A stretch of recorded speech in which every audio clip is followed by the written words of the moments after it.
Bonsoir tout le monde, bonne année, meilleurs vœux. On commence notre année avec le froid, mais on va euh, réussir à réchauffer notre pensée et notre connaissance du Moyen-Orient avec notre cher ami Peter Harling qui va nous parler des trois Moyen-Orient. Peter est le fondateur et le directeur de Synapse. C'est un centre de recherche innovant spécialisé dans les questions économiques, environnementales et technologiques. Il vit depuis 25 ans dans le monde arabe et plus précisément dans la région du Levant, si on se réfère à des vocabulaires bien orientés, où il a travaillé en tant que chercheur, journaliste et conseiller des Nations Unies. Je te laisse la parole. Et je risque de te renoncer ou te couper, pas beaucoup, parce que je n'oserais pas. Vu tes connaissances et vu le sujet que tu maîtrises bien, mais peut-être je trouverai des points qui nécessitent un peu plus, surtout en ce qui concerne la situation actuelle, qu'on vit tous très mal, mais on essaie quand même de l'analyser avec beaucoup de modération quand on peut. À toi la parole, cher.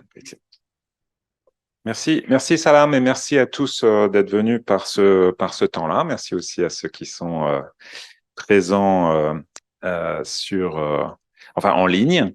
Je voulais partager un certain nombre d'idées sur la base de mon propre trouble. Donc ça fait effectivement 25 ans que je vis dans une région que j'ai appris à aimer.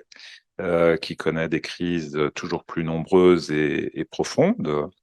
Salam m'avait demandé, quand on a échangé avant cette conférence, de parler aussi de Gaza, qui pose problème parce que c'est une crise qui se prête pas tellement à l'analyse, mais plus au recueillement, à la colère, à la honte, que j'imagine on partage.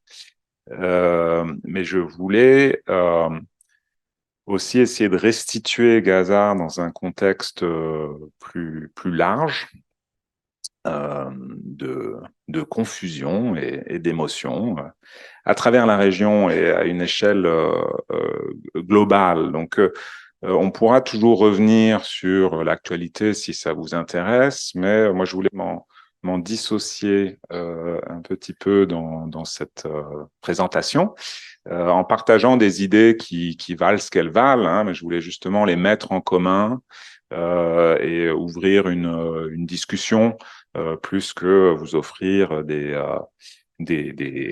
conclusions, certainement pas un réconfort. Mon point de départ sera quand même Gaza parce que euh, c'est un conflit alors j'ai fait l'expérience de nombreux conflits ces 25 dernières années, pas simplement en tant que chercheur ou analyste, mais aussi en tant qu'être humain. J'y ai perdu de nombreux amis. Euh, et une des choses que j'ai trouvé la plus troublante dans ces événements en cours à Gaza, c'est qu'on les appréhende de l'extérieur, en Europe, ou dans ce qu'on appelle l'Occident, comme une sorte de conflit dont on ne saurait rien, hein, comme s'il se passait dans une partie du monde méconnue, éloignée de notre histoire et de nos intérêts. Un conflit sur lequel on peut du coup se permettre de tout dire, tout et n'importe quoi. Un conflit sur lequel on peut aussi se permettre d'improviser jour après jour, et malgré l'étendue de violences et des souffrances qui affectent, y compris nos alliés supposés, hein, et pas simplement la population de Gaza. Euh, Alors, ce qui paraît très marquant, c'est justement cette absence de structure, hein, cette espèce de redécouverte et de spontanéité, de légèreté dans les réactions de nos gouvernements, mais aussi d'une partie des médias, face à un conflit qui est ancien, qui se joue dans notre voisinage immédiat. Gaza fait partie intégrante de la Méditerranée, un conflit qui est extrêmement bien documenté sur tous les plans, universitaires, journalistiques. Une mémoire devrait en exister partout, et je crois d'ailleurs qu'elle existe tout à fait dans la société, hein, ce qui explique peut-être votre présence et un rapport aux événements que moi je perçois dans mon entourage très différent de celui mis en scène dans les médias ou à un niveau politique. Donc, je voulais simplement signaler en rapport avec Gaza cette extraordinaire polysémie du conflit. Hein. Les conflits souvent se prêtent à des récits contradictoires, conflictuels, un peu par définition, par nature. Mais dans le cas de ce qui se joue depuis le 7 octobre, on a vraiment une multiplication des répertoires qui ont peu de choses en commun les uns avec les autres. Alors ça a été vrai des opérations menées par le Hamas le 7 octobre, hein, qu'on peut tout à fait voir comme une opération de lutte contre l'occupation, une tentative pour briser une sorte de siège, hein, qui persistait depuis des années à Gaza, mais s'y mélange le fait de kidnapper des bébés, et pas simplement des enfants, ou encore des allégations qui sont crédibles de violences sexuelles, hein, à une échelle qui paraît significative. Donc on a déjà ce mélange qui contient aussi des actions symboliques extrêmement puissantes, notamment cette façon de s'envoler dans les airs, hein, de surmonter les murs et autres dispositifs de sécurité mis en place pour encercler et contenir Gaza par les airs, sous les terres, en franchissant toutes ces barrières. Hein. Donc, c'était un moment également de surprise, de dignité, de fierté pour beaucoup de gens dans la région. Donc on a vraiment cette espèce de mélange des genres qui a posé problème dès le premier jour et qui continue d'affecter à la fois je pense, nos lectures à l'échelle individuelle pour beaucoup d'entre nous, mais aussi évidemment le positionnement de nos responsables politiques. Du côté de la réplique israélienne, on a une polysémie qui va encore beaucoup plus loin. Hein. Dans les premiers jours, on a pu parler d'une guerre contre le terrorisme. Et j'aimerais vraiment revenir sur ce prisme qu'on a appliqué à ce conflit avec des effets catastrophiques. Et un prisme qu'on a réduit d'ailleurs à des postures, à des poses sur le terrain, en gilet pare-balles, à des expressions qui, pour moi, évoquaient un peu le répertoire de Charlie. Hein. On est tous Charlie, on est tous Israël, on est tous Netanyahou. Et donc un emprunt finalement, un répertoire de pensée et d'action politique sans aucun rapport avec ce conflit, une fois encore ancien, ancré, et qui fait partie de notre héritage historique et culturel. Hein. On a glissé vers une sorte de front occidental aussi face aux barbares, quoi, face à une menace un peu fantasmatique. Il y a eu effectivement des relents de Nakba aussi qui ont ressurgi assez rapidement d'un côté comme de l'autre. C'est-à-dire que beaucoup de ces violences renvoient à cette expérience fondatrice de la Nakba pour les Palestiniens et les Arabes, mais aussi pour les Israéliens. Donc là encore, on voit une espèce de résurgence plus ancienne d'un certain répertoire. Aujourd'hui, je pense que le thème de la crise humanitaire prévaut pour certains. Pour d'autres, on parle davantage de génocide, en référence notamment à des génocides à caractère colonial. Le génocide qui passe par, enfin qui est le sous-produit de la construction de l'État par la colonisation. Donc c'est une notion sur laquelle on pourrait revenir, évidemment, qui est très débattue, très délicate, mais qui fait partie de ce mélange. Et puis pour finir, on a la thématique du conflit régional, de la géopolitique, qui nous est familier. Moi, j'ai trouvé ça très inhabituel, très surprenant, très dérangeant, un tel méli-mélo de conception et de cadre de référence sur un conflit qu'on pourrait tout à fait analyser selon des structures plus conventionnelles, d'un État qui occupe une population qui met en œuvre différentes formes de résistance à cette occupation, qu'on peut considérer légitimes ou non, des formes de radicalisation qui existent des deux côtés, et notamment de la part d'un gouvernement israélien, qui est un gouvernement d'extrême droite, et une extrême droite qui va beaucoup plus loin que ce qu'on connaît en Europe aujourd'hui en matière d'extrême droite. Mais c'est ce cadre d'interprétation-là, qui me paraît aller de soi, a été largement déprioritisé ou submergé par ces autres, cette espèce de bric-à-brac de références venues d'ailleurs. Alors, j'insiste là sur Gaza, vraiment de ce point de vue de la confusion et de l'absence de structure. Et je voulais faire un lien entre Gaza et d'autres guerres qui nous ont marqués récemment.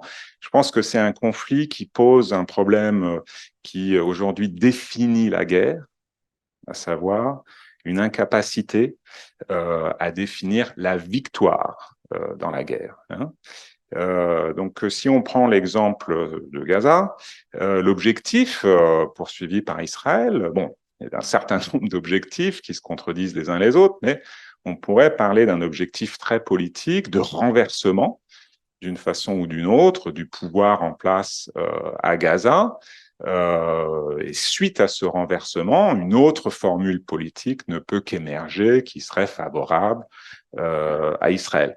Ça, c'est un objectif qui ressemble fort à ce que la Russie voulait atteindre en Ukraine en renversant le gouvernement de Kiev sans avoir de plan pour le jour d'après ou même du reste un plan pour remporter la guerre. Ça rappelle aussi la logique dans laquelle les États-Unis se sont lancés à l'assaut de l'Irak. Donc on sait conquérir Israël, la Russie, les États-Unis ont les moyens de conquérir des territoires, mais sans l'ambition de les gouverner à proprement parler. C'est-à-dire que la gouvernance qui doit émerger relève du fantasme. Alors, c'est ce qui fait qu'on a des guerres dont on connaît les dates de départ. On peut parler du 7 octobre. Je pense qu'on ne peut pas parler du jour d'après à Gaza, tout comme on ne peut pas parler d'un jour de fin pour ce qui est de la guerre en Syrie. On sait là encore quand elle a commencé. On ne sait toujours pas quand elle se terminera. C'est très difficile de parler d'une date de fin des conflits qui se sont joués en Irak. C'est-à-dire qu'on finit sur une sorte de dégradé de situations extrêmement ambiguës. On aura vraisemblablement le même problème en Ukraine. Alors, on ne sait pas finir la guerre parce qu'on ne sait pas définir la victoire. On ne sait pas finir la guerre parce qu'on ne sait pas définir la victoire. Et notamment parce qu'on n'a plus du tout cette ambition de gouverner. Donc, le fait qu'on ne souhaite pas gouverner, ça renvoie à une volonté d'ignorer les populations présente sur ces territoires, hein, dont on voudrait bien se passer, d'où les fantasmes d'ailleurs de déplacement ou d'éradication sous une forme ou sous une autre, qui peuvent contribuer à ce mélange des genres que je mentionnais tout à l'heure. Hein. Alors cette idée de refouler, de se défaire de la population qu'on ne souhaite pas gouverner, c'est une idée qui peut paraître d'un autre âge, qui peut paraître choquante quand des responsables israéliens, par exemple, envisagent de négocier avec des États un peu improbables comme le Congo, le déplacement de la population de Gaza. En même temps, on est à une époque où un gouvernement en Europe peut négocier avec le Rwanda, donc je parle évidemment du gouvernement britannique, la déportation de migrants, donc encore une fois, une catégorie de population qu'on ne souhaite pas gouverner et dont on aimerait se défaire, et sur le mode du fantasme, parce qu'en fait, rien n'est vraiment en train d'être négocié avec le Rwanda. Hein. C'est une pure vue de l'esprit à tous les niveaux, notamment logistique. Mais alors du coup, ça crée un certain contexte dans lequel Israël peut se dire et nous dire que ses propres fantasmes ne sont pas particulièrement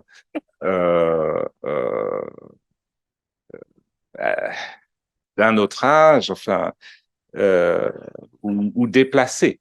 Hein. Donc, on est dans un contexte de radicalisation, de droitisation à l'échelle globale, et je pense que ça, c'est justement un des aspects de ce conflit.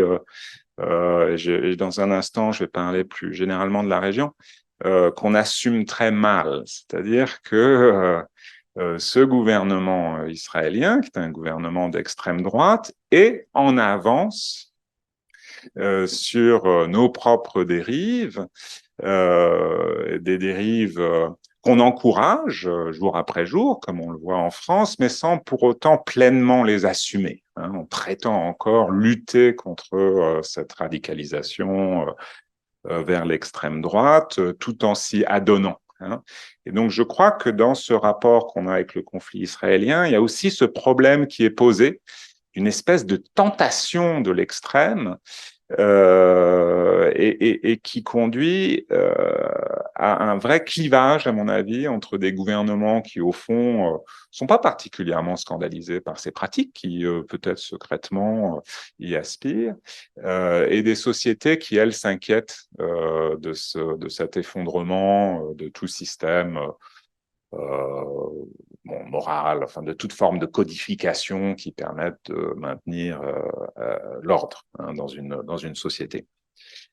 Alors, ce dont je voulais vraiment parler à l'origine, et on en avait discuté, je pense, avant Gaza, c'est de notre rapport à la région, au monde arabe et au Moyen-Orient dans son ensemble. Donc j'ai proposé comme titre l'étroit Moyen-Orient, au sens où on a affaire à deux imaginaires contradictoires et une réalité qu'on souhaite ignorer. Hein. Donc c'est à ce sujet que je voulais partager mes réflexions du moment. Le premier imaginaire, c'est un imaginaire très négatif. Le deuxième, au contraire, est très positif. Et puis, la réalité, naturellement, est compliquée. Hein. Donc, ce premier imaginaire nous renvoie justement à Gaza. C'est une série de territoires qui sont oblitérés. Hein. Alors, on peut comprendre ça du point de vue de la destruction à proprement parler. Hein. La région voit se multiplier les villes martyrs. La ville de Gaza est un exemple récent, mais on peut inclure dans cette longue liste des villes comme Fallujah en Irak, Mossoul en Irak, Raqqa en Syrie, Alep. Hein. Il y a des villes qui ont été dévastées d'autres manières, hein, notamment par des catastrophes naturelles. Attaqué a été très touché en Syrie par le tremblement de terre il y a un an, Derna, récemment en Libye, a été dévastée par des inondations. Et ce qui est important, c'est l'absence de reconstruction. Hein. C'est-à-dire que ces destructions ne donnent lieu à aucune forme de normalisation, euh, de, de, de restitution de la ville, hein, au sens d'un projet collectif, d'urbanisme, etc. Donc les gens se débrouillent dans les ruines, reconstruisent avec leurs propres moyens, mais dans une certaine indifférence, hein, dans une grande solitude. Vous avez aussi des villes qui sont de plus en plus menacées, hein, donc c'est une sorte de phénomène d'érosion. Donc une ville comme Damas en Syrie va manquer d'eau. On sait depuis longtemps que c'est une ville qui n'est plus tenable. Et c'est le cas aussi d'Amman en Jordanie, de Sanaa en Libye. Donc c'est des villes qui continuent à fonctionner tant bien que mal, mais le compteur tourne. Et puis vous avez des villes qui se délitent aussi tout doucement par des intérêts des gouvernements. Donc, Bassora en Irak, la ville de Tripoli au Liban, ou Sfax en Tunisie. Donc ça, c'est des villes qui continuent d'exister, mais qui périclitent. Hein. Donc je trouve ça assez frappant de pouvoir faire une liste aussi longue de villes où le dynamisme s'est complètement éteint. Typiquement, ces territoires oblitérés sont des zones auxquelles on ne s'intéresse au mieux que le temps d'une crise. Hein. Alors ça, c'est un vrai problème, je crois, pour ce qui est de la cause palestinienne. C'est une cause qui mobilise énormément, extraordinairement pendant ce conflit en particulier, mais c'est une cause aussi qu'on ignore entre deux moments de violence. Hein. Alors vous avez en fait petit à petit, moi enfin, c'est une région enfin, encore une fois que j'aime et que je connais bien, dans laquelle j'ai beaucoup voyagé, et puis c'est un peu comme si je voyais des pays entiers en disparaître ou s'assombrir. Hein. On parle quasiment plus de la Syrie aujourd'hui. On ne veut plus entendre parler de l'Irak, qui avait tellement de potentiel il y a quelques années. Le Liban nous fatigue. La Libye, c'est compliqué. La Tunisie, bon, est à la dérive. Alors, on va lui parler d'immigration, mais on se désintéresse des autres sujets. Donc, c'est vraiment une partie de la région qui nous renvoie à toutes sortes de problèmes dont on ne veut plus se préoccuper. Hein. Là encore, bien qu'il s'agisse de régions pleines, riches, peuplées, et où les populations sont abandonnées, hein, laissées livrer à elles-mêmes. Donc c'est à cette réalité-là que je voudrais venir à la fin de cette présentation. Alors l'autre carte, hein, le deuxième Moyen-Orient, c'est celui des lieux fantasmés. Hein. Donc, ça peut être des villes, ça peut être des événements, ça peut être des infrastructures. Euh, tout ça s'intègre à une sorte de vision idyllique d'un monde globalisé dont certaines parties de la région pourraient appartenir. Hein. Donc, le Golfe notamment, hein, Dubaï, une ville qui incarne un certain optimisme pour ce qui est de l'avenir, et qui se manifestait notamment à l'occasion de la COP 28. Certaines personnalités comme Mohammed Ben Salman, avec tous ses travers, hein, notamment celui de dissoudre un journaliste, mais qui aussi semble transformer sa société pour le meilleur et qui va se saisir de notre imaginaire pour proposer le sien en la ville de Neom, par exemple, qui est une ville qui ne verra jamais le jour, mais qui sera extraordinairement coûteuse, sans pour autant déboucher, mais qui permet justement de proposer cette vision d'une région où on innove, où on va de l'avant, où on a des idées en phase avec les nôtres. Donc la région, enfin c'est cette deuxième carte, on l'appréhende du point de vue du développement. de la construction d'État, de l'expression de la jeunesse, de l'innovation, des financements, notamment en rapport avec le changement climatique, mais aussi à travers des projets d'interconnexion énergétique avec le Qatar, mais aussi l'Algérie, le Maroc, la Tunisie, dans une certaine mesure, sur le plan solaire. Il y a aussi des interconnexions qui se font en matière d'agriculture, mais un peu dans le même esprit. Hein, c'est-à-dire qu'on parle d'investissement dans des portions de territoire auxquelles on s'intéresse pour leurs valeurs, dans une logique nouvelle d'extraction des ressources, mais sans prendre en compte les populations environnantes. Et dans un rapport extrêmement étroit avec les élites locales. Donc ça, c'est le mode de fonctionnement typique du Maroc, par exemple. Mais c'est un modèle qu'on voit se répéter un peu partout dans la région. Donc pour moi, c'est une nouvelle économie de l'extraction qui s'inspire ou qui est influencée par l'économie de l'extraction minière qui s'était mise en place autour du pétrole, mais autour de nouvelles ressources, donc notamment l'énergie plus propre, le solaire, l'eau. Quand on parle de produire des avocats au Maroc, par exemple, c'est essentiellement de l'eau qu'on extrait du Maroc et qu'on exporte vers l'Europe au détriment des populations locales dans des zones qui sont déjà très, très pauvres en eau. Donc, ce qui est intéressant ici, dans ce deuxième imaginaire, en apparence assez positif, c'est que nos interlocuteurs partagent notre désintérêt pour le premier Moyen-Orient dont je parlais. C'est-à-dire que dans le Golfe, au niveau de nos partenaires, pas forcément de la population, on se désintéresse complètement de la Syrie, de l'Irak ou même de la Palestine. Alors, si on s'intéresse à l'Irak, c'est sous l'angle d'investissement profitable, pas du tout sous l'angle de la solidarité et des relations entre sociétés.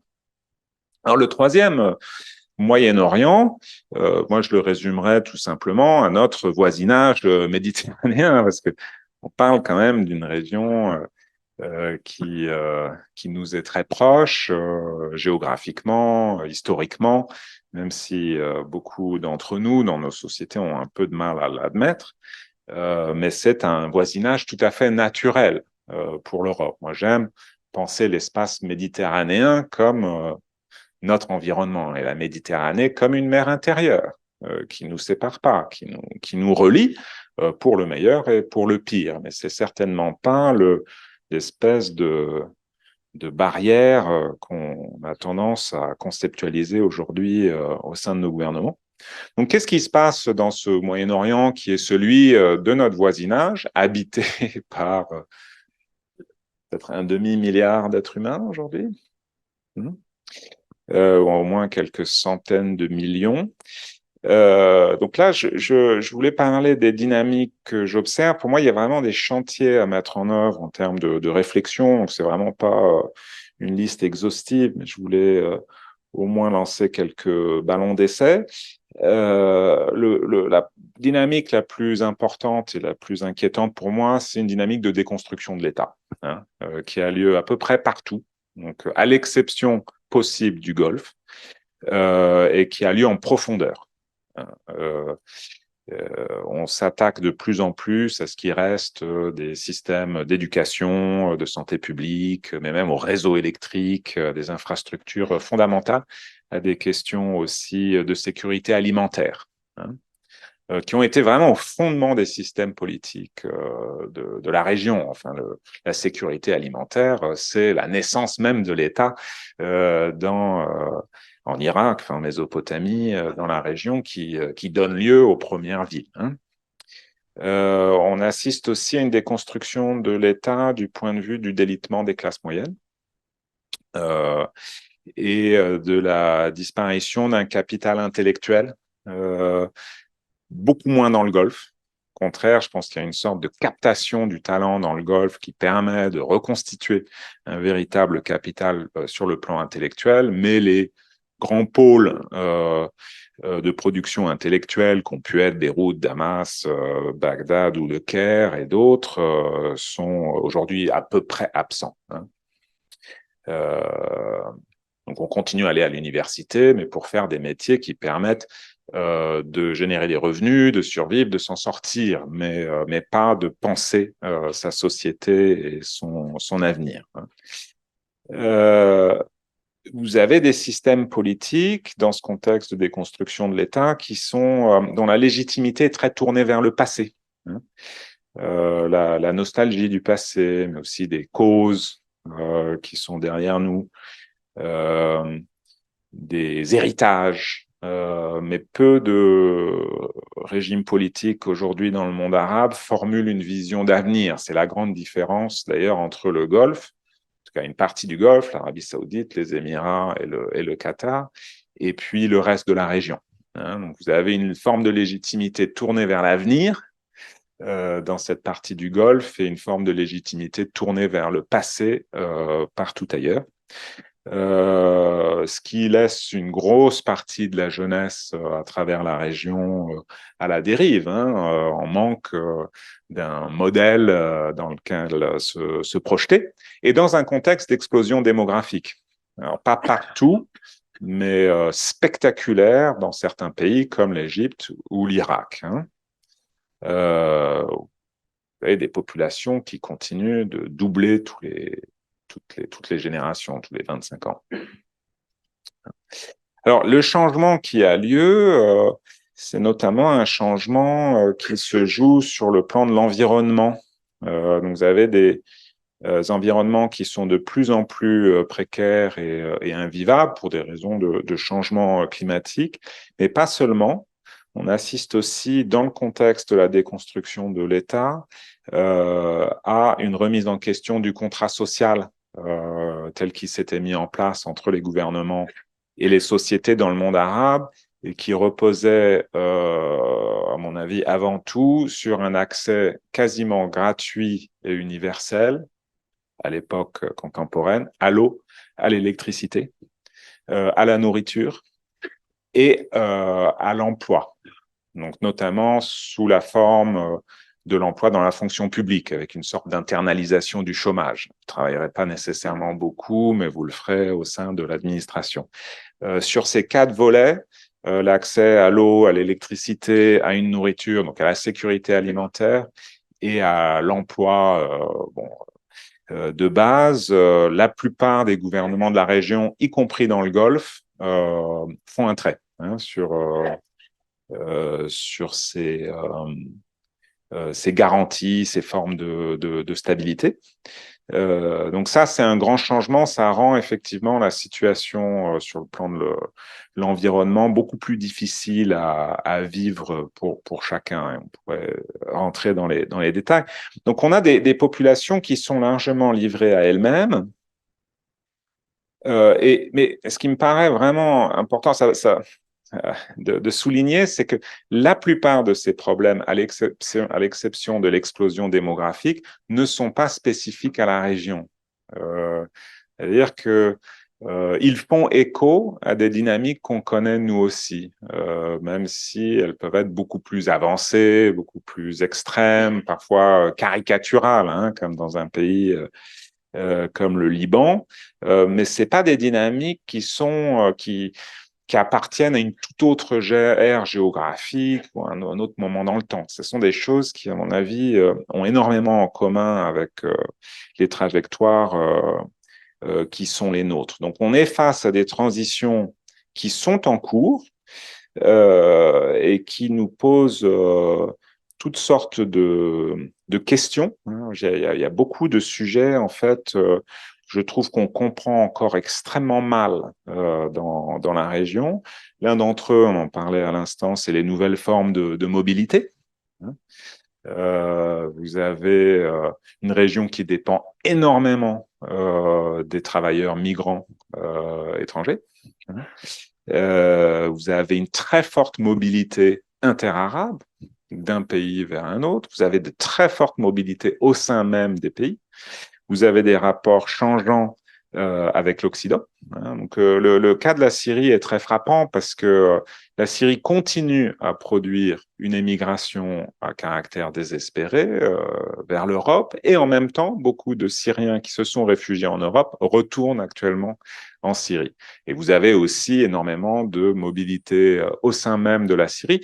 L'impression que ça me donne, c'est vraiment d'avoir affaire à des populations en suspens. Ouais, ça me fait penser un peu à ces boules de Noël qu'on agite, et puis, mais la neige ne retombe jamais. Hein. Donc, dans ce contexte de stress, si vous voulez, à tous les niveaux, de difficultés qui s'accumulent, la recherche de solutions se passe à l'échelle des réseaux de chacun. Hein. Donc, c'est à chacun de chercher des solutions en activant ces réseaux. Donc, ça part du bas. Hein. Donc, on n'est pas dans un système de gouvernance qui permet la définition des problèmes, des objectifs en commun, d'une certaine identité en partage et de solutions à mettre en œuvre pour tous.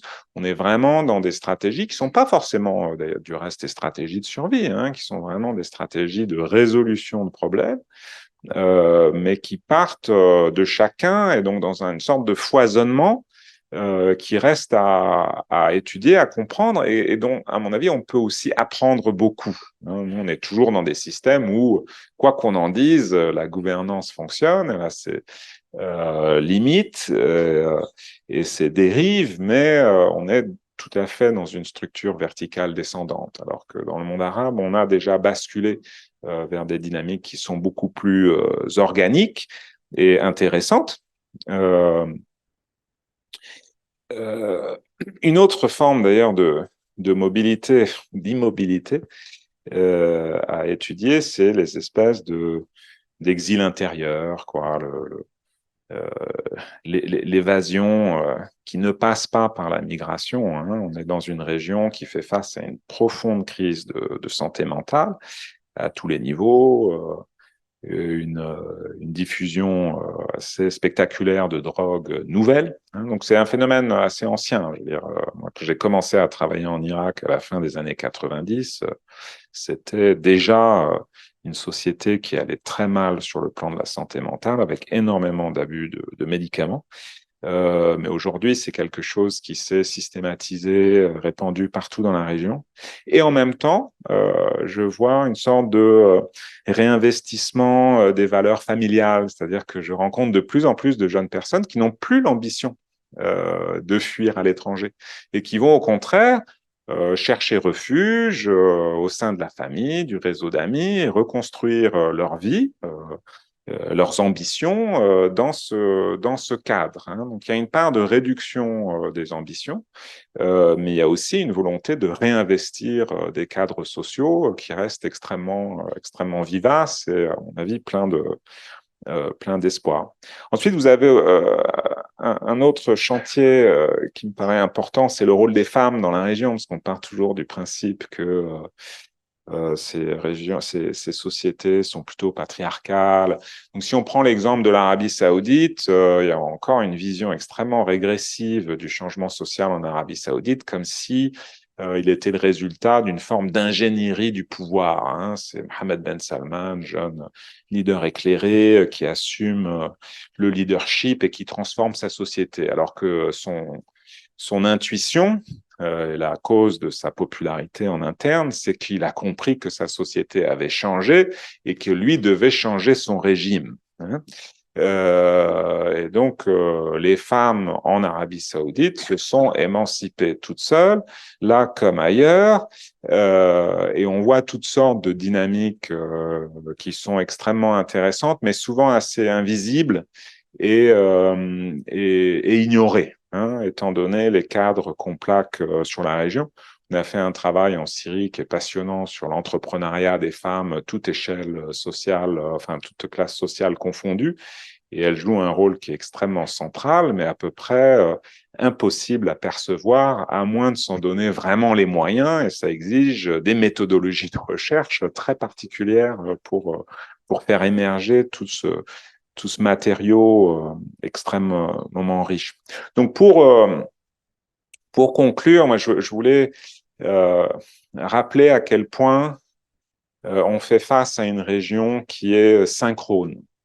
Historiquement, le monde arabe, avec toutes ses divisions et ses nuances et ses différences linguistiques, culturelles, historiques et autres, a toujours fonctionné avec une certaine cohérence.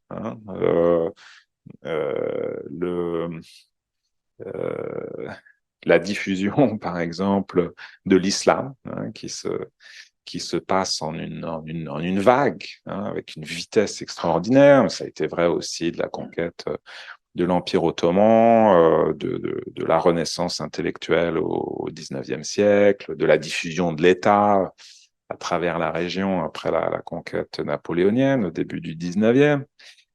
Mais ça a été vrai aussi des révolutions qui mettent fin à un certain nombre de monarchies, introduisent le modèle républicain, l'islamisme dans ses différentes formes. Enfin, il y a vraiment cette cohérence que je trouve fascinante, qui est un vrai sujet en soi, et qui se manifeste jusqu'à aujourd'hui. Donc on assiste, par exemple, après la vague des soulèvements de 2011, à une vague d'effondrement économique, à peu près synchrone, au Liban, en Tunisie, en Égypte, sur la base de la dette, et puis aussi dans des contextes un peu différents comme la Syrie. Mais on a une très forte fragilité d'un régime ou d'un système économique comme l'Irak, qui est complètement dépendant du prix élevé du pétrole, par exemple. Donc, cette région fonctionne de façon synchrone en interne, mais pour moi, l'aspect essentiel de notre point de vue en Europe, c'est qu'elle est aussi synchrone avec nos propres problématiques, les sujets qui nous préoccupent. Il faut sortir de toute idée de décrochage du monde arabe par rapport à l'Europe ou au reste du monde, et sortir aussi de toute idée de rattrapage à venir. Je crois que c'est une région qui est tout à fait en phase avec nos propres préoccupations et dont on peut apprendre énormément à mesure qu'on construit un avenir en commun.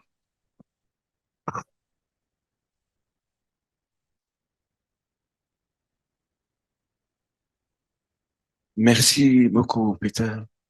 Avant de donner la parole à la salle et à nos invités sur Zoom, euh, je profite de ma position pour vous poser une question. C'est quand tu as décrit la l'indifférence où tu as dit on se désintéresse de ce qui se passe, que ce soit à Gaza ou euh, cela remonte à des origines plutôt à une situation politique actuelle ou à des raisons plus ancrées dans l'histoire des pays du Nord, liées à la colonisation, à la perception du Sud par l'homme blanc développé, civilisé, à l'égard de ce type du Sud qui n'est pas civilisé d'après des descriptions qu'on voit maintenant même dans la presse qu'on considérait respectueuse des autres. On voit des descriptions des pays du Sud ou des morts à Gaza. Et là, je parle sous le contrôle de plusieurs journalistes bien informés. On passe 5 minutes dans un journal qui soit Le Monde ou Libération ou dans une chaîne qui soit France 2 ou CNews, aucune différence, pour parler d'une fille qui a été kidnappée par le Hamas.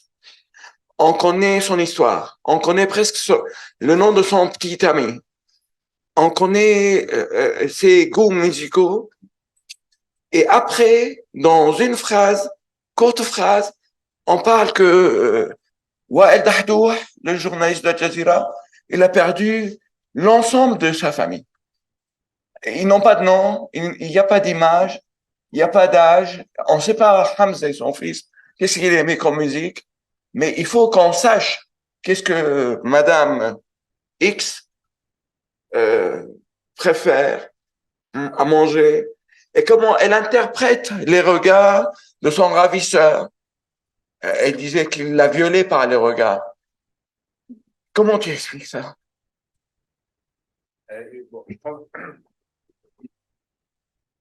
je suis pas sûr d'avoir la réponse.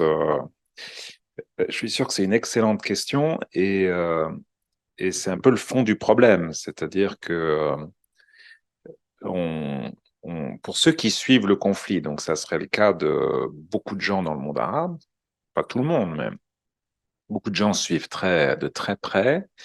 Les images, mais aussi les histoires sont insupportables, hein, jour après jour. Donc l'exemple de Wael Dahdoux est un cas d'école. Et en même temps, rien de tout ça n'est visible. Alors, d'ailleurs, ce n'est pas du tout visible en Israël, hein. Mais c'est pas non plus visible sur nos médias en France ou aux États-Unis. Et donc, je pense il y a un intérêt et un vrai sentiment d'empathie au sein de la société.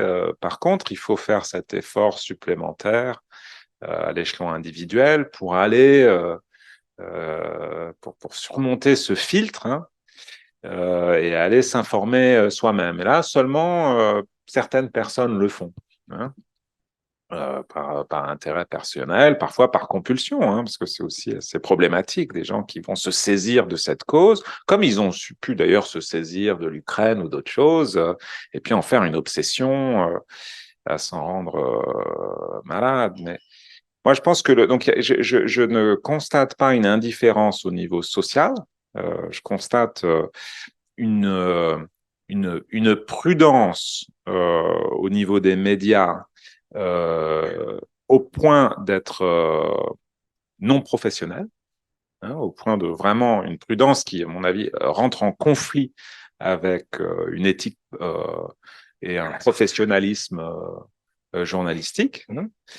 Donc une façon de s'auto-censurer et qui va bien au-delà du besoin de couvrir les différents aspects d'un conflit, de donner la parole à tout le monde, hein. Je pense que cette autocensure est une énorme partie du problème.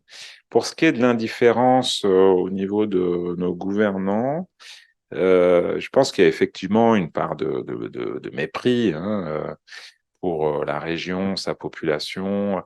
Il y a aussi vraiment ce problème de l'absence de structure, hein. C'est une région qu'on a toujours abordée à travers des prismes très concrets, hein. On va protéger les minorités chrétiennes, par exemple. On va démanteler le monde ottoman. On va construire des alliances pour garantir notre accès à des ressources dont on a besoin, notamment sur le plan énergétique, dans le contexte du développement de nos économies. Alors qu'aujourd'hui, je pense qu'on n'a absolument aucune idée à un niveau politique de ce que cette région représente pour nous. Et c'est pas spécifique à la région, hein. Je trouve que c'est à peu près aussi, bah, pas tout à fait, mais on a cette même tendance dans le cas de l'Ukraine. Alors que c'est en Europe, que les enjeux sont extrêmement importants, inquiétants, etc. Et en même temps, c'est un conflit dont on se lasse déjà, hein, qui s'inscrit pas dans une structure comme la guerre froide, par exemple. Donc, on va s'en passionner pendant quelque temps et puis découvrir que quand même c'est difficile, c'est coûteux, la guerre, c'est incertain. Et puis du coup, on aimerait bien passer à autre chose, hein. Donc dans le cadre spécifiquement de Gaza, je crois que le réflexe au niveau de nos gouvernements, c'était d'espérer que ce ne soit qu'un nouveau round, hein, qu'Israël fasse ce qu'Israël fait d'ordinaire, que ça se termine et qu'on passe à autre chose. Et je crois qu'en fait, ce conflit est en train de prendre une toute autre forme. Ça va être extrêmement difficile de passer à autre chose, hein, notamment parce qu'il n'y a aucune vision pour le jour d'après. Merci beaucoup. Ici, il y a des questions. Il y a un micro, donc. Il y a...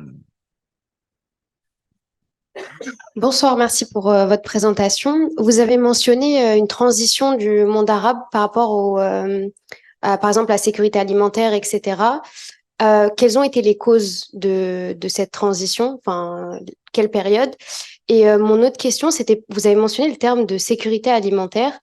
Qu'est-ce que vous pensez du terme de souveraineté alimentaire qui repose davantage sur la capacité des pays à fournir finalement une sécurité pour leur population, contrairement à devoir se reposer sur l'aide humanitaire? Merci. On prend quelques questions. Oui. On prend deux autres questions. On fera un autre round.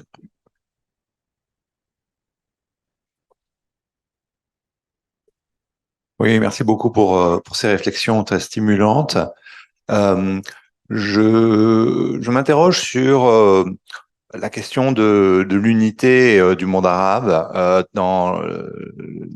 Tu as souligné la question de la synchronicité, des relations fortes entre les différentes parties, et en même temps, tu as insisté sur une sorte de chemin spécifique que le Golfe prendrait, la rive sud du Golfe Persique, sauf peut-être le Yémen. Euh, voilà, donc je me pose quand même la question de savoir si ce monde n'est pas en train de connaître effectivement une trajectoire spécifique qui peut-être l'attacherait, le ferait regarder aussi vers d'autres horizons. Euh, donc, voilà, jusqu'à quel point peut-on penser une communauté de trajectoire aujourd'hui? Il y a une troisième question. Voilà. Merci. Merci et je m'excuse pour la question, mais il faut que je la pose. Quelles sont les probabilités d'un embrasement, d'une détérioration de la situation à Gaza, surtout après la frappe au Liban, la frappe en Irak, et ainsi de suite? Merci.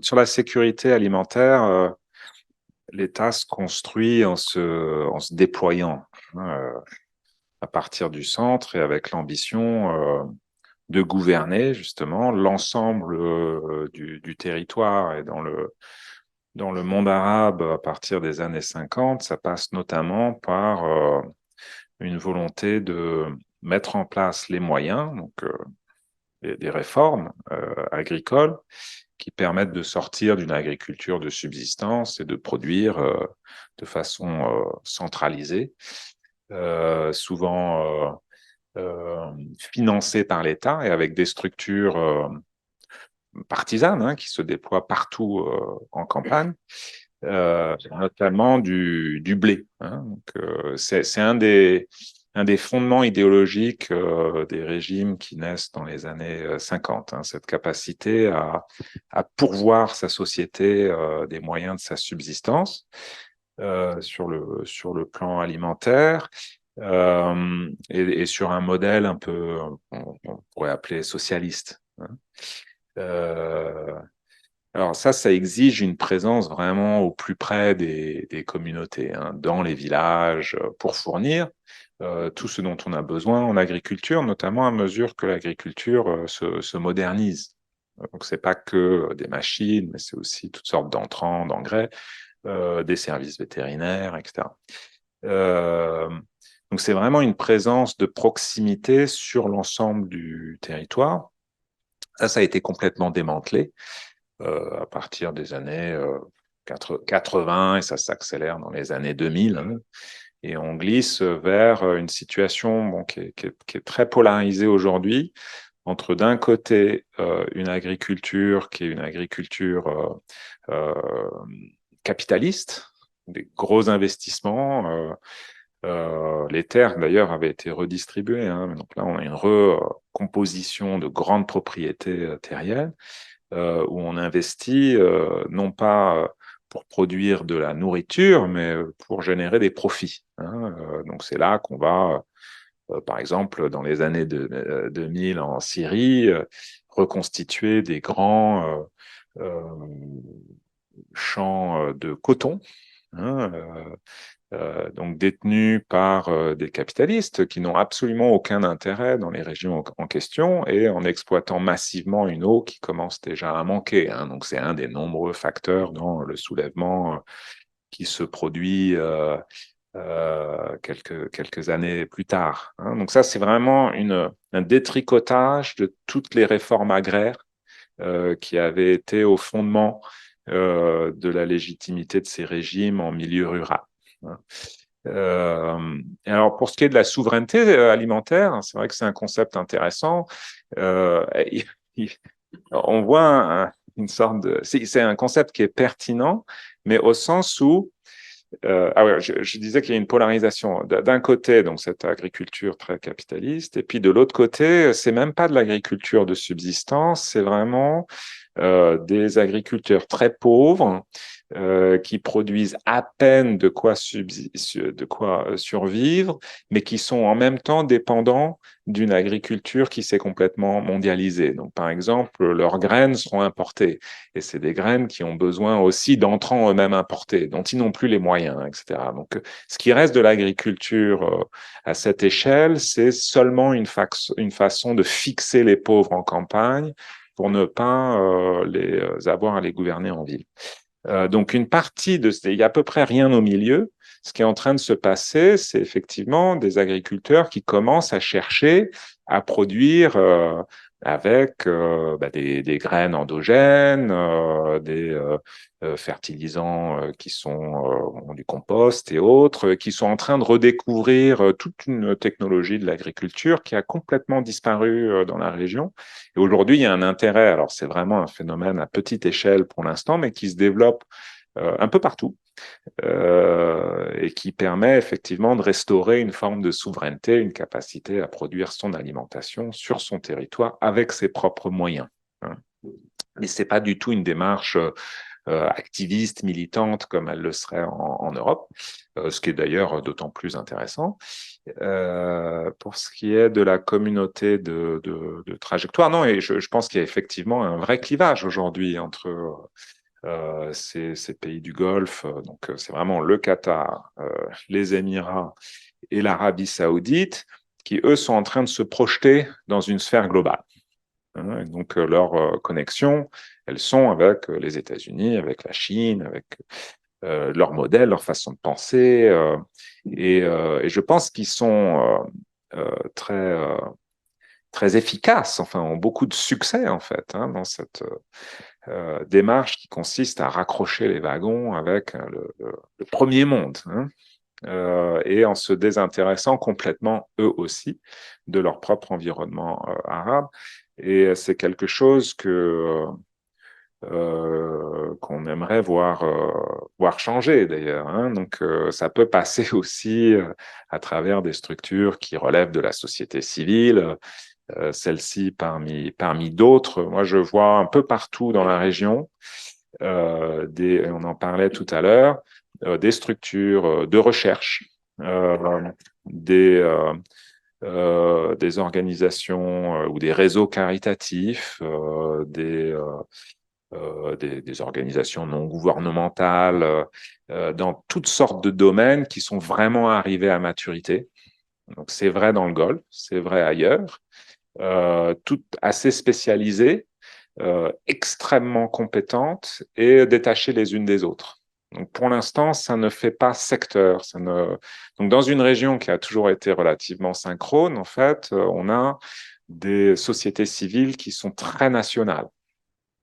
Et je trouve que ça, c'est un des enjeux dans les années à venir, c'est de voir comment des organisations au Yémen, en Libye, mais aussi au Qatar ou en Syrie, peuvent commencer à échanger et à reconstruire du lien Hein, donc, et je pense qu'il y a un véritable, parce qu'elles sont arrivées à maturité, je pense que c'est une étape qui va de soi pour beaucoup d'entre elles. Alors c'est souvent des organisations assez petites, mal financées, etc. Mais l'appétit est là, il manque quelques déclencheurs. Et sur les risques d'embrasement régional, notamment au Liban, et moi, j'ai pas de doute ce sujet qu'on s'oriente vers un conflit au Liban, petit à petit, dans un suspense insupportable.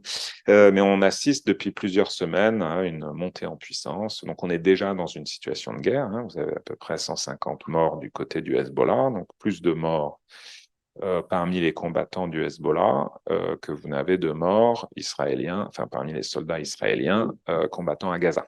Hein.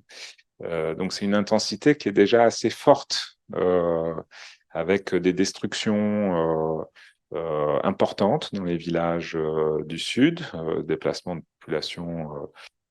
Je n'ai pas regardé le compte, mais enfin on en était à des dizaines de milliers, ça a probablement augmenté depuis. Une extension aussi des zones où ces violences ont lieu, des types d'armements qui évoluent. Donc, on est constamment dans une certaine surenchère. En fait, le problème, là encore, c'est ce que je mentionnais tout à l'heure, c'est cette incapacité à définir la victoire. Donc, la guerre a déjà commencé. Ni le Hezbollah ni Israël ne savent comment la finir. Et du coup, il y a cette tentation d'aller toujours plus loin avec pour objectif illusoire de restaurer une capacité de dissuasion. Hein, donc, il faudrait frapper si fort ou montrer ses capacités de nuisance à tel point que l'adversaire battrait en retraite. Et je ne vois pas ni le Hezbollah ni Israël se prêter au jeu, d'autant que il n'y a pas de médiation extérieur. Hein. On est vraiment face à un conflit qui est un conflit existentiel, où beaucoup de choses se jouent, et comme si le monde extérieur s'en désintéressait au-delà des prises de position symboliques. Le meilleur exemple étant celui donné par Macron il y a 2 jours, un survol au-dessus de Gaza où on lâche une caisse comme ça avec quelques tonnes d'aide humanitaire. Bon, à quiconque au sol pourra bien les récupérer. Donc ça, je trouve que ce geste que lui, j'imagine, imaginait autrement, représente très bien notre position aujourd'hui. Hein. Donc ça renvoie à cette carte des zones oblitérées qu'on survole de plus en plus pour se rendre dans le Golfe pour la COP 28, et puis éventuellement au passage en larguant quelques provisions. On prend une question de Zoom, on revient. Alors, il y a 2 petites questions sur Zoom.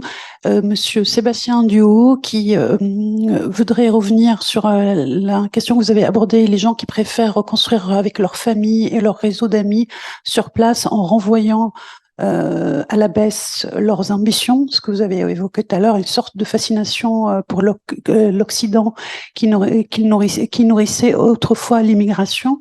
Est-ce que vous pouvez, c'est un des points qu'il trouve d'espoir dans votre intervention, et est-ce que vous pourriez un tout petit peu le développer?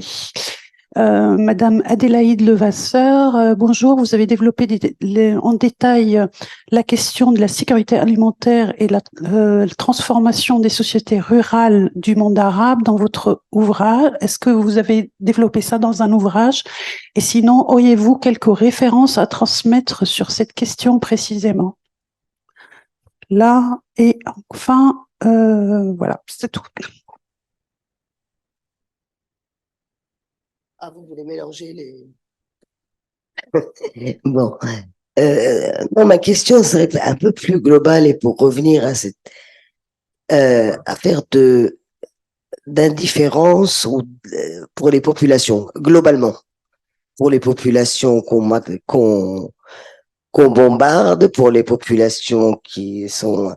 Bon, c'est un souci d'humanitaire, effectivement, mais l'histoire d'ignorer les populations, devient, bon, c'était le cas pour les dictatures qui écrasaient leur population, mais c'est aussi le cas de tout un nouveau, à Gaza, de ceux qui considèrent que bon, c'est du sacrifice, que c'est du martyr, que les populations, c'est triste, mais il faut bien qu'elles donnent, que c'est le prix à payer.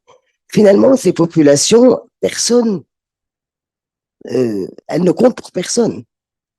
Elles sont abandonnées, mais y compris de ceux qui prétendent les défendre.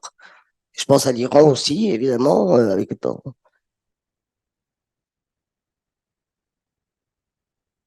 Peut-être commencer par ça. Enfin, je pense qu'il faut aussi se rappeler, aussi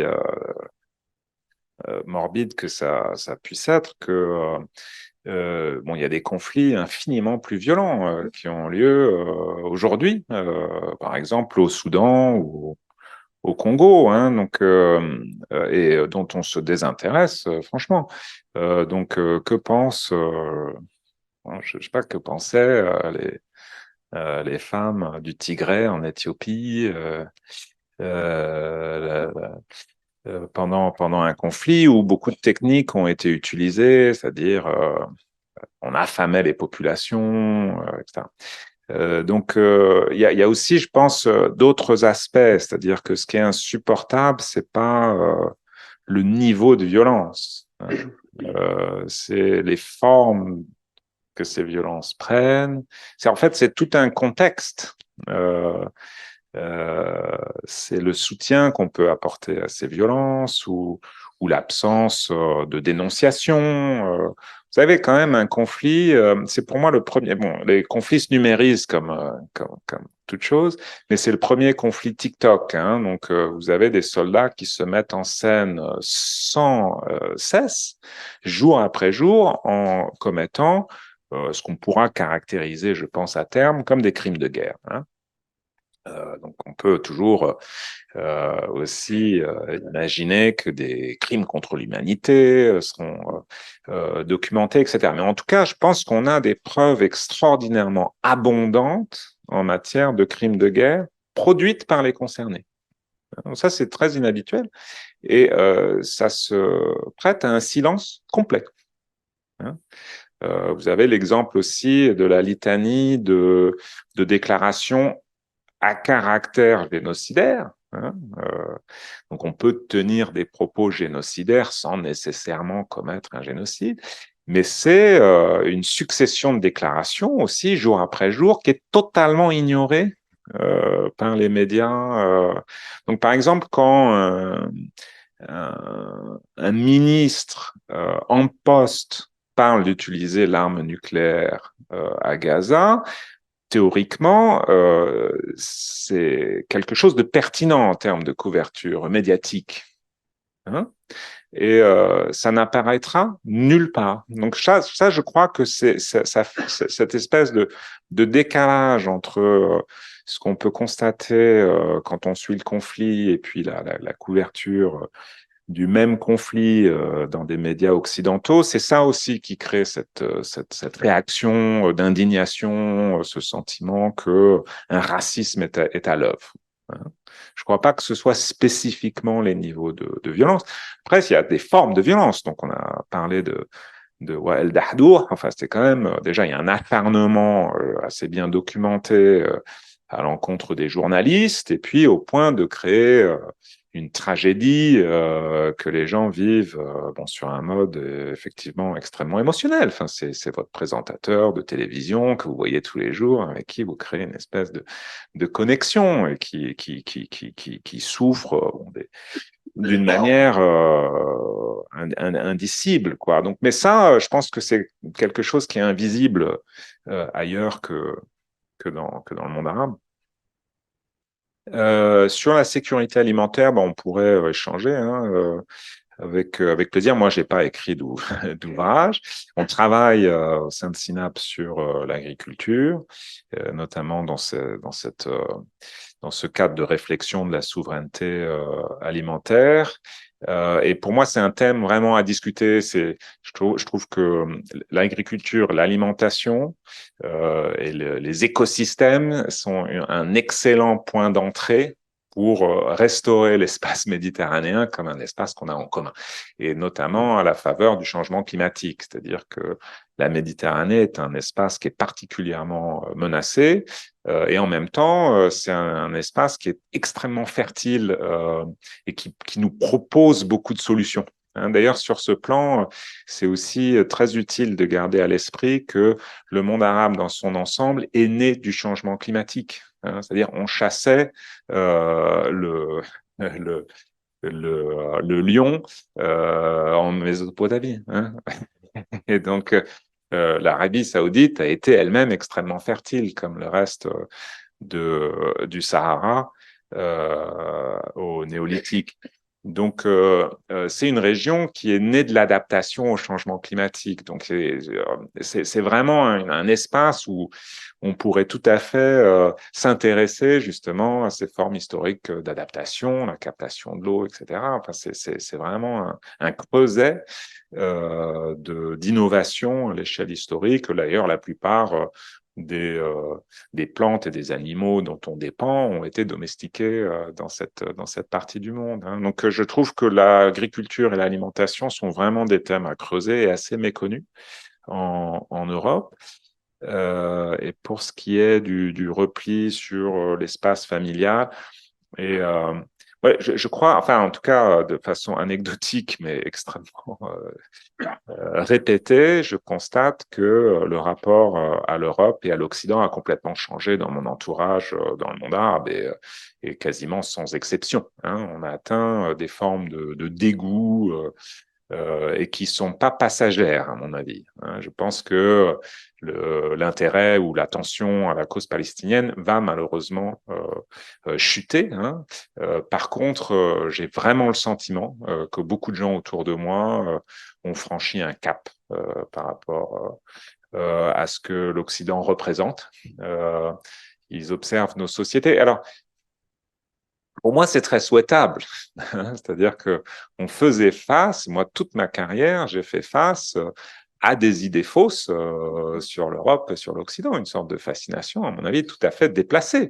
Et du coup, beaucoup de déception aussi, de frustration de la part de ceux qui prenaient des risques insensés pour rejoindre l'Europe et qui, au fond, s'y trouvaient mal. Donc, déjà, ces dernières années, on a assisté à pas mal de retours vers le monde arabe, notamment dans notre cas, on a pu documenter beaucoup de retours vers la Syrie, de gens qui s'étaient rendus jusqu'en Allemagne. Moi, je connais beaucoup d'Irakiens qui ont trouvé refuge en Scandinavie, par exemple, et puis le moment où ils ont obtenu une deuxième nationalité, se sont remis à circuler.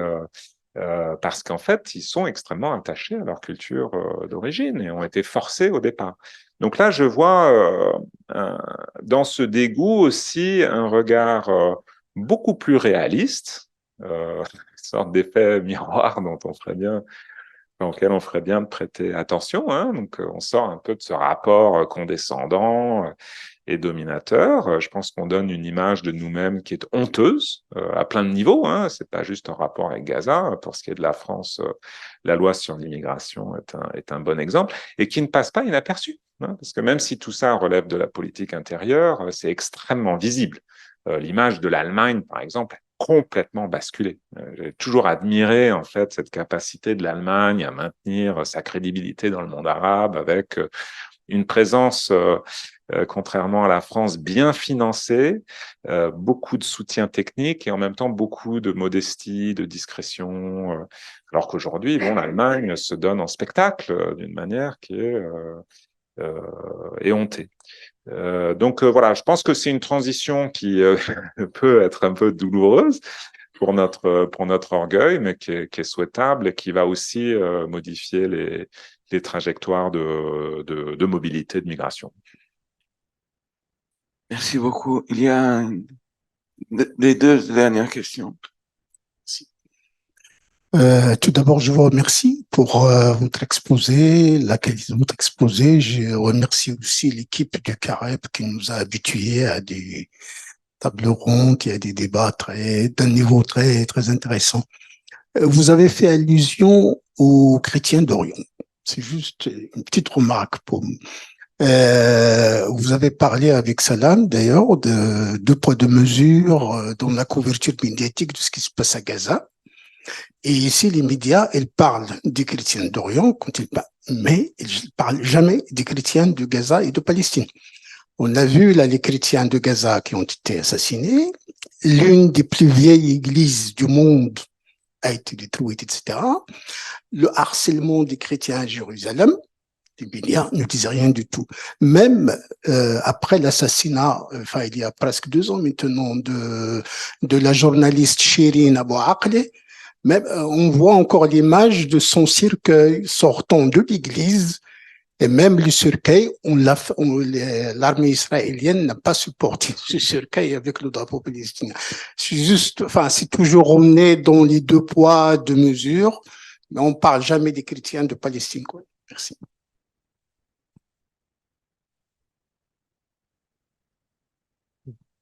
Merci pour votre intervention. Dans les médias, on entend souvent parler de l'Iran, qui serait le grand financeur de groupes dans la région. Vous n'en avez pas trop parlé.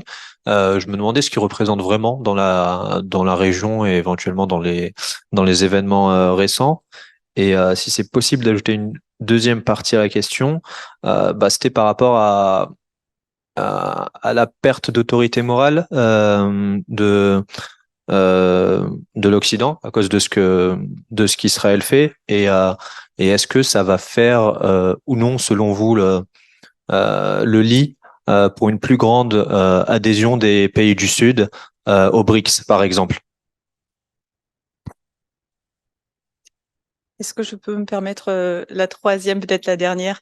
On a discuté rapidement ensemble de cela et je ne sais pas si tu as insisté sur ce point dans ta première carte que tu as dressée, mais comment faire pour sortir en fait de cette approche sécuritaire et peut-être plus de la lecture à travers le terrorisme qu'on fait aujourd'hui souvent du Moyen-Orient et plus particulièrement aussi de l'actuelle guerre Israël-Gaza?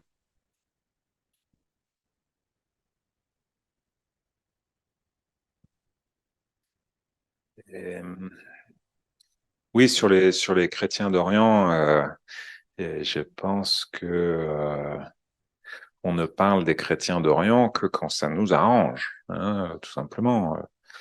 Et c'est une façon un peu détournée d'exprimer sa défiance par rapport aux autres, hein, aux musulmans, donc ou de justifier des régimes qui prétendument défendent les chrétiens d'Orient.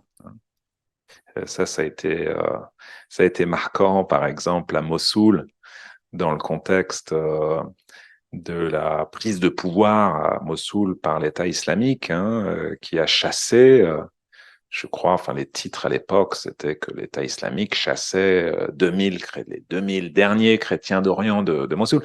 Seulement, Mossoul, ça a été une grande ville chrétienne, hein, donc quid des 200 000 qui sont partis avant l'État islamique. Donc, je crois que c'est un thème qui correspond effectivement à une sorte de fantasme orientaliste, hein, et on ne creuse pas la question quand ça nous dérange à Gaza ou à Jérusalem. Moi je parlerai pas d'autorité morale de l'Occident parce que je pense que c'est vraiment une conception assez désuète, hein, donc il est grand temps de s'en défaire. Ce qui est plus gênant, c'est l'abandon du droit international humanitaire, hein. Moi, je ne tolérerai plus aujourd'hui de référence aux droits de l'homme ou au droit international humanitaire de la part d'un pays comme la France, d'un pays comme l'Allemagne, peut-être, enfin certainement pas les États-Unis, mais ça va bien au-delà. C'est-à-dire que en 2003, dans le contexte de l'invasion de l'Irak, on pouvait opposer les États-Unis au reste d'un bloc occidental qui faisait front. Aujourd'hui, vous avez un certain nombre de gouvernements qui continuent de soutenir le droit. Alors, le droit humanitaire international, c'est le droit de la guerre. Hein. C'est vraiment ce qui permet de fixer un certain nombre de limites dans les horreurs qu'on a le droit de se faire les uns et les autres, mais avec quand même un minimum d'organisation, de consensus sur ce qui franchit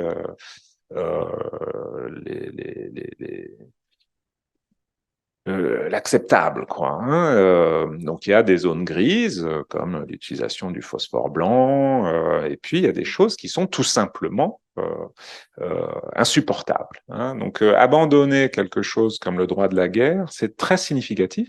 C'est un cadre juridique, mais aussi une façon de penser relativement récente. Hein. C'est fin 19e. Mais c'est vraiment né d'un constat humaniste au sein des élites suisses au départ, et puis ça s'est répandu au-delà, sur le besoin, dans le contexte de guerre qui s'industrialise, hein, donc après la guerre civile américaine, on rapatrie en Europe des formes de destruction de soi qui utilisent les bénéfices de la révolution industrielle, et donc il s'agit quand même de poser quelques limites aux dégâts qu'on peut se causer, et notamment à la souffrance humaine. Hein. L'industrialisation de la guerre, c'est une augmentation faramineuse du nombre de victimes parmi les combattants, et puis avec évidemment une extension aux civils. Et donc, c'est quand même quelque chose de fondateur. Hein. Et ce que je trouve effrayant, c'est que nos gouvernements abandonnent, sans proposer la moindre alternative, ce type de cadre d'action et de réflexion. Par contre, ce que je trouve positif, c'est que plus nos gouvernements s'en désintéressent et plus nos sociétés s'en emparent. Moi, j'ai jamais constaté un tel intérêt pour les droits de l'homme et pour quelque chose d'assez technique comme le droit international humanitaire qu'à l'occasion de ce conflit. D'ailleurs, pour moi, c'est vraiment la première fois que je m'intéresse de près à ces catégories juridiques.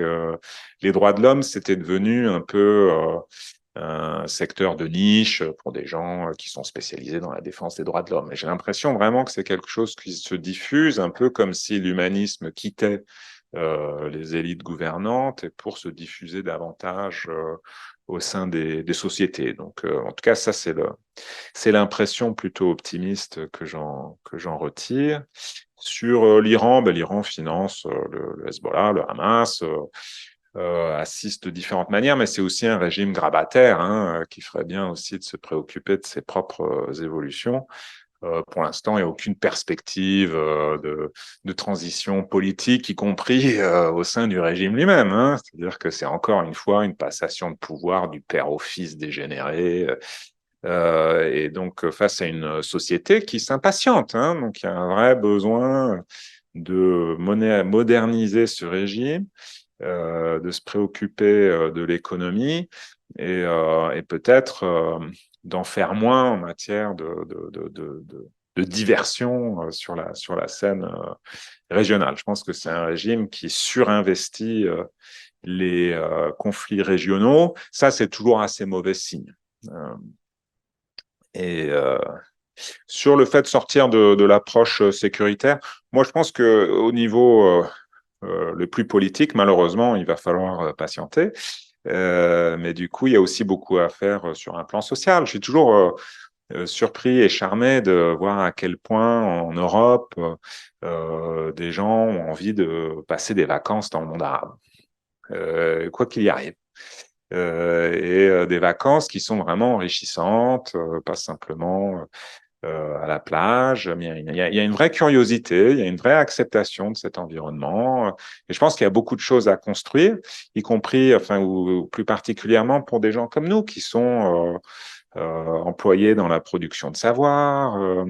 Donc, on parlait d'alimentaire, d'agriculture, mais il y a toute une histoire en fait à réécrire, une histoire des échanges et notamment des innovations qu'on échange entre les deux côtés de la Méditerranée, Il y a toute une histoire à écrire des échanges de population. Hein. Les Européens se sont aussi réfugiés en Tunisie et ailleurs.